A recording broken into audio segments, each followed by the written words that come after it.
Hi everyone, introduce me Katon Wijaya Narakusuma from Mercubuana University Warung Buncit, regular class 2, majoring in industrial engineering. I will tell you two unforgettable memories that I have experienced are memories with my grandmother. I could say this is the most beautiful and saddest memory to remember because now my grandmother has passed away.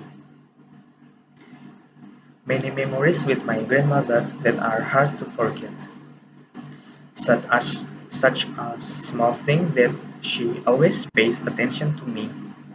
For example, when I work, she suddenly calls me just to ask me if I have lunch or not, or she calls me to ask what I want to eat when I get home. Also, my grandmother is the type of person who is very talkative, but she is very caring person for her grandson. By the way, I am the first grandson. That's what makes me miss her. I was very sad when I got the result that my grandmother tested positive for the COVID-19 virus. My heart was broken. The world seemed stopped for a moment.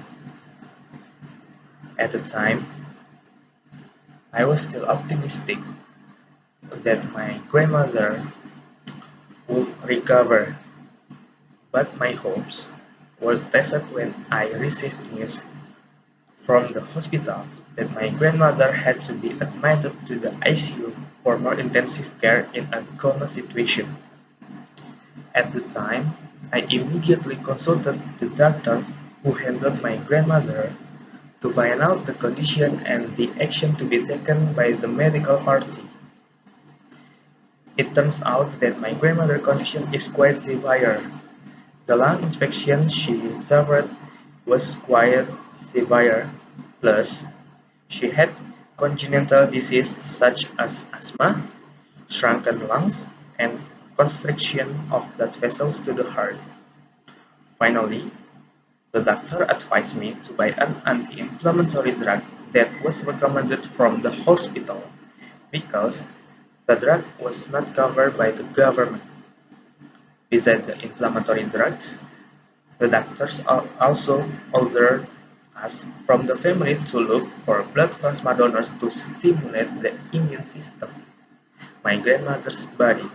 At that time, my grandmother needed 6 bags of blood plasma to be injected every day. My grandmother, but this effort didn't provide significant result. Finally, from the doctor suggests we look for drugs for immune therapy for 5 days, and these drugs are not cheap. We finally agreed to buy the drug for the sake of my grandmother's recovery. After the first day of use, my grandmother's condition worsened, and the hospital asked us to stand by. When I wanted to use it for the second day, my grandmother's condition got worse. Her heart had stopped beating and had to be assisted with a pacemaker. But destiny said otherwise. God loves my grandmother's more. God doesn't want my grandmother to feel pain again in her body. And finally, my grandmother died. And then, those are my memories with my grandmother, which can be said to be the saddest memory I have ever experienced. Thank you for listening to my story, and see you next time.